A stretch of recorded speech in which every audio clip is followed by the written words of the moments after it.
ஹரி ஓம் மகா காளி.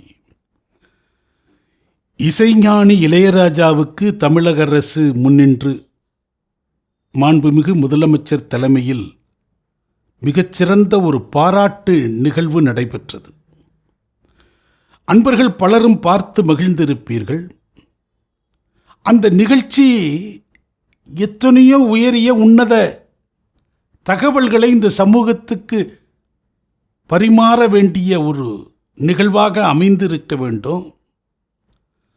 ஆனால் ஒரு பெரும் விருந்து வைபவத்தில் கைதவறி ஏதோ ஒன்று அந்த இலையில் இடம்பெற்று விட்டதை போன்ற ஒரு அசுசை உணர்வை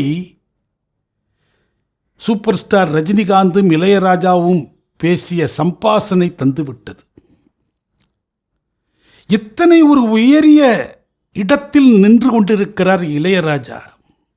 எங்கோ அடி ஆழத்தில் இருந்து அவதரித்து ஒரு மகா உன்னதமான ஒரு உயரங்களை தொட்டு பிடித்து எண்ணிலடங்காத சாதனைகளை புரிந்து விருதுகளை பெற்று உலகம் தழுவிய பாராட்டுகளை பெற்று நம்மிடையே வாழ்ந்து கொண்டிருக்கிற அந்த ஒரு மகா கலைஞனை எப்படி பாராட்ட வேண்டும்?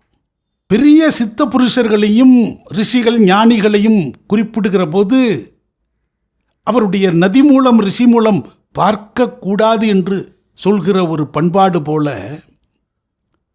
இன்றைக்கு இளையராஜாவை காண்போர் கையெடுத்து கும்பிடுகிற காட்சியாய் விற்றிருக்கிறார். தெய்வ பக்தியில் அவர் பழுத்த பழம்போல் தன்னை புடம்போட்டு கொண்டிருக்கிறார். பார்ப்போர் அவருடைய தீட்சண்யம் மிக்க பார்வை நம்மீது படாதா? நம்முடைய பெயரை அவர் நாவில் ஒரு முறை உச்சரிக்க மாட்டாரா என்று ஏங்குவோருக்கு இடையே இதுபோல இன்னொரு அடியாளத்திலிருந்து போராடி வெற்றிகள் பல குவித்த இந்த சூப்பர் ஸ்டார் அவர்கள் இசைஞானிக்கு அரசு பாராட்டு விழா நடத்துகிறது என்று சொன்னதும் அந்த விழாவில் கலந்து கொள்ள இருக்கிற அவர் இளையராஜாவுக்கு ஃபோன் பண்ணி பேசினாரா.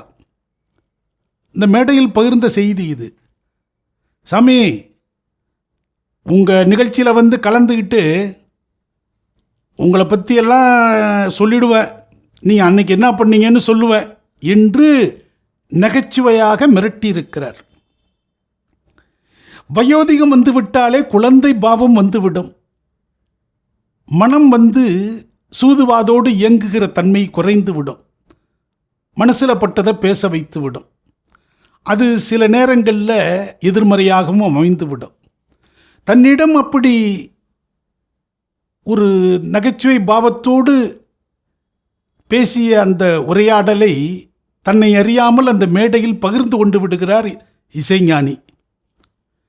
இது மாதிரி ரஜினிகாந்த் ஃபோன் பண்ணி, சாமி நீங்கள் என்ன பண்ணீங்கன்னு நான் சொல்லிடுவேன் அப்படின்னு என்னை மிரட்டுறாரு. என்ன பண்ணோம்?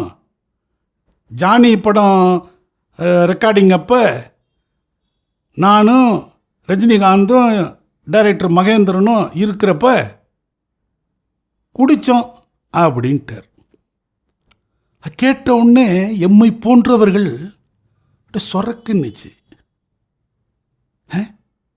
என்னடா அது, இளையராஜா குடிப்பாரா என்கிற ஒரு பதற்றமும் ஆச்சரியமும் ஏற்பட்டது. காரணம், அவரை ஒரு இசைக்கலைஞராக மட்டுமல்லாது அம்பாளனுடைய ஒரு குழந்தையாகத்தான் பார்க்கிறோம். தெய்வ கடாட்சங்கள் தெய்வ வரங்களை பெற்ற ஒரு அவதாரமாக பார்க்கக்கூடிய இடத்தில் இருக்கிறார். அத்தனை ஒரு இசை ஞானம் அவரிடம் பொங்கி வழிகிறது. ஆச்சரியங்கள் மிகுந்தவர் அல்லவா. இவரும் சாதாரண சினிமாக்காரன் மாதிரி குடிச்சோன்னு சொல்லிட்டாரே என்று கவனிக்கிறோம். அவருக்கே புரியல. சொல்லிட்டு இளையராஜா ரஜினியை பார்த்து சொல்லவா என்று கேட்கிறார். இவர் சொல்லுங்கிறார். உடனே தன்னை மீறி ரஜினிகாந்த் மேடைக்கு போகிறார். அது ஒன்றும் இல்லைங்க, நானும் மகேந்திரனும் ஜானி இதப்போ கொஞ்சம் ட்ரிங்க்ஸ் சாப்பிட்டோம். அப்போ இளையராஜாவை பார்த்து நீங்களும் சாப்பிட்றீங்களான்னு கேட்டோம். ஊன்னாரு. ஒரு அரை பாட்டில் பீர் தாங்க சாப்பிட்டாரு. அதை சாப்பிட்டு அவர் போட்ட டான்ஸ் என்ன, அது என்ன, இது என்ன, அப்புறம் அவர் ஒரே கிசுகிசுங்க எல்லாம் நடிகைகளை பற்றி. அவ்வளவு லவ் இருக்குங்க அவருக்கு என்று இன்னும் ஒரு படி கீழே இறக்கி விட்டார்.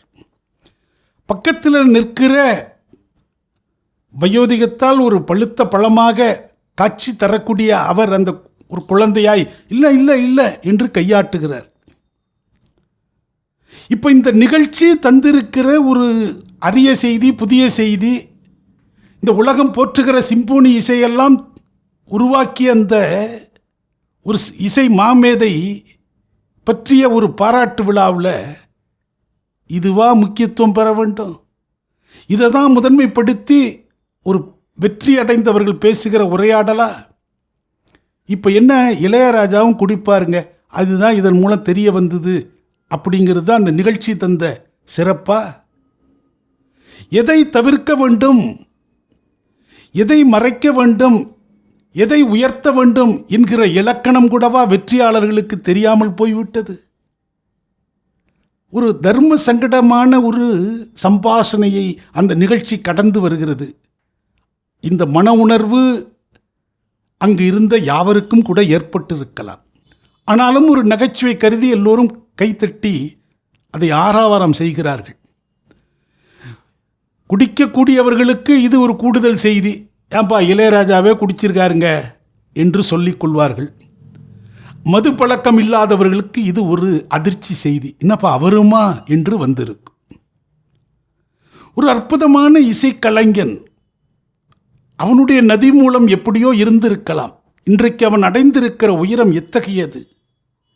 அவனை போற்றுவதற்கு கூடியிருக்கிற கூட்டத்தில் இளையராஜாவுக்கு விழா என்று சொன்னதும் ரஜினிகாந்த் ஃபோன் பண்ணி உங்களை பற்றி நான் அதை சொல்லுவேன் என்று சொன்னால் அது ரஜினிகாந்தை உயர்த்துகிற ஒரு செயலா அல்லது அவருடைய குணா நிலைகளை சிறுமைப்படுத்துகிற ஒரு செய்தியா? எப்படி இருக்கு பாருங்க. அது அவருடைய ஆள் மனசில் ரொம்ப பாதித்து இதை மாதிரி என்னை கேட்குறாருங்க என்று அவர் அந்த மேடையில் சொல்லி, என்னத்துக்கு இதில் பெரிய விஷயம், நான் தண்ணி போட்டிருக்கிறேன், நான் குடிச்சிருக்கிறேன், அதை இது சொல்லிகிட்டே இருக்கிறாரு என்று அவர் தன்னை எறியாமல் சொல்ல, அதை இவர் சென்று விவரித்து பேச, என்னப்பா இது? குடியிலிருந்து ஒரு சமூகத்தை மீட்க வேண்டும் என்கிற போராட்டத்தோடு நல்லோர் பலர் நாளும் பொழுதும் போராடுகிறார்கள். இளைய தலைமுறையை இதிலிருந்து காவந்து செய்ய வேண்டுமே என்று கையை பிசைகிற குடும்பங்கள் எத்தனையோ எத்தனை. இப்படியான நிகழ்ச்சியில் ஒரு தெய்வாம்சமான ஒரு மானுடராக பார்க்கப்பட்ட இந்த மனிதரும் இதற்கு விதிவிலக்கல்ல, அவரும் குடித்தார், குடித்திருக்கிறார் என்று சொல்லுவது என்ன சிறப்பு? அந்த நிகழ்ச்சியில் ஒரு திஷ்டி புள்ளியைப் போல, கரும்புள்ளியைப் போல நடந்த அந்த சம்பாஷணை மனதில் தைத்த முள் போல் உறுத்துகிறது. ஹரி ஓம் மகா